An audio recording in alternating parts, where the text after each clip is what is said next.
네, 안녕하세요. 저는 학생공감 수학 강사 권윤이라고 합니다. 오늘은 25년도 마석고 2학년 중간고사 수학 총평을 해보도록 하겠습니다. 네, 먼저 난이도인데요. 마석고 2학년 수학 어렵기로 유명하죠. 근데 아니나 다를까 어렵게 나왔어요. 그래서 체감 난이도는 한 8 정도 됐을 걸로 예상되고요. 준킬러 문항도 상당히 많았기 때문에 시간 조절하는 게 좀 어려웠을 것 같아요. 시간도 많이 부족하고 킬러 문제가 너무 어려웠다 보니까 시간을 많이 투자를 해도 해결을 아예 못하거나 그런 친구들이 꽤 있었을 것 같아요. 그래서 하나씩 살펴보면요. 총 2개 단원이었어요. 지수함수와 로그함수 그리고 삼각함수 총 2단원이었는데 비중을 보시면 1단원이 상당히 높아요. 총점이 81.8점 그리고 삼각함수는 18.2점 차이가 엄청 나죠. 아무래도 심석고는 삼각함수 그래프가 들어갔었는데 마석고는 그래프가 빠지고 삼각함수의 뜻만 들어가다 보니까 비중 차이가 많이 났던 것 같아요. 그리고 삼각함수의 뜻만으로는 변별력 문제가 내기 힘들어서 그래서 아무래도 변별력 문제 또한 1단원에서 상당히 많이 나왔고요. 2단원은 준킬러 문항 한 문제 정도로 예상할 수 한 문제 정도 나왔던 걸로 볼 수 있었습니다. 자, 그러면 난이도 높았던 문제들 하나씩 살펴볼게요. 먼저 2단원, 아까 삼각함수에서 준킬러 문항이 한 문제 정도 나왔다고 얘기했잖아요. 그게 이 13번 문항인데요. 이 문제는 기하적으로 접근해야 좀 빨리 풀려요. 그래서 이 문제 같은 경우에는 어떤 게 좀 독특했냐면 점 P에서 수뇌발 H를 내렸을 때 이 삼각형에서 한 각을 알파, 또 다른 각을 베타라고 하면 두 각의 합이 90도니까 또 어디가 알파와 같은지 또 어디가 베타랑 같은지를 찾을 수 있거든요. 그래서 결국에는 그 옆에 있는 직각 삼각형에서 똑같은 각을 찾을 수 있는데 베타 옆에가 알파 또 나머지 각이 베타. 그래서 삼각형 POH에서 읽었던 사인, 코사인, 탄젠트 값이 결국에는 그 옆에 있는 PAH 삼각형에서의 삼각 비율과 서로 같다. 그걸 이용하면 길이가 바로 나오거든요.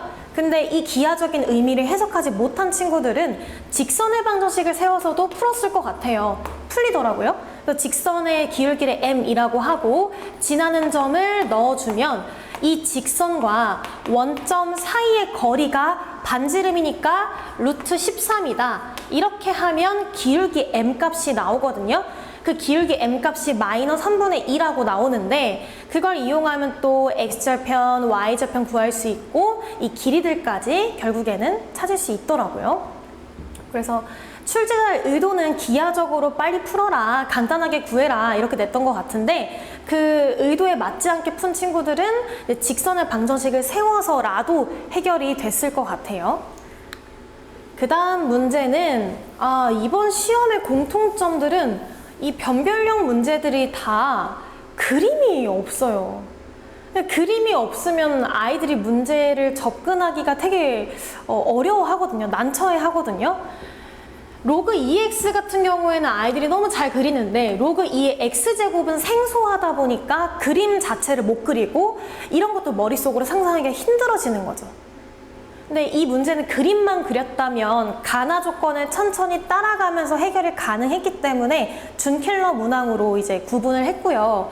로그 2의 x제곱 같은 경우에는 y축 대칭으로 그림이 그려지는데 이걸 생각하지 못했다면 점 찍는 게 쉽지 않았을 것 같아요. 그러니까 점 R을 찾는 과정이 힘들었을 것 같아요.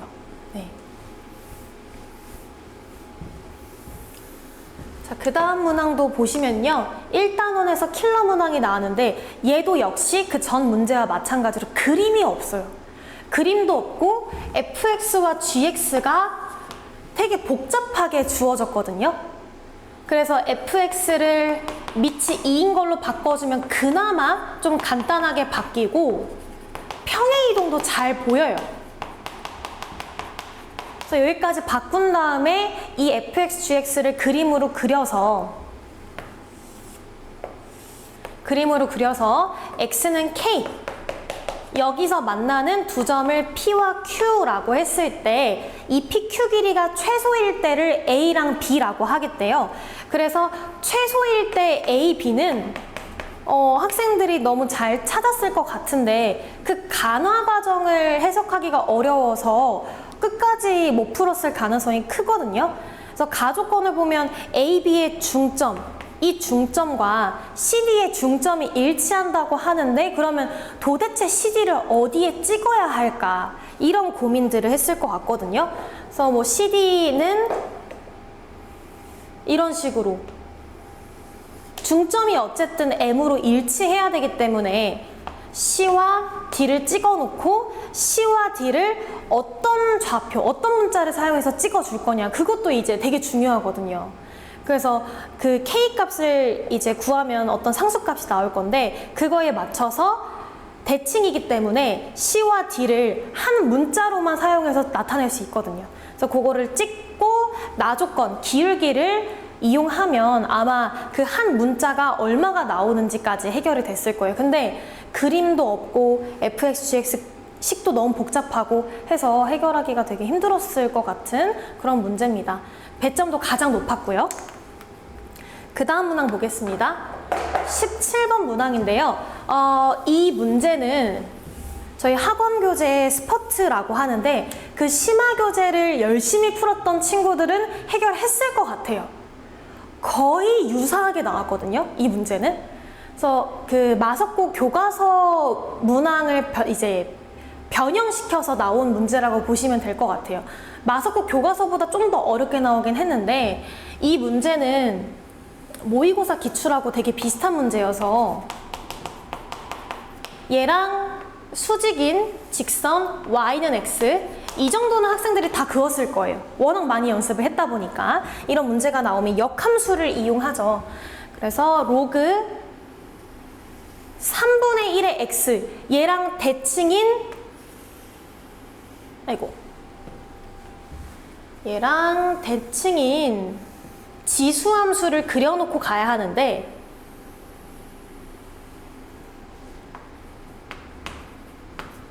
얘가 y는 3분의 1의 x 얘랑 이제 4분의 1의 x를 비교하면서 풀어야 했던 문제예요. 그래서 노란색 길이는 서로 대칭이고 역함수 관계고 주황색은 서로 대칭이 아니고 조금 더 내려오죠, 이쪽이. 그래서 그 내려오는 부분을 이용해서 기역, 니은, 디귿의 크기 비교를 할 수 있는 거거든요. 그래서 기역은 기울기를 확인하면 됐었고 니은은 점의 위치,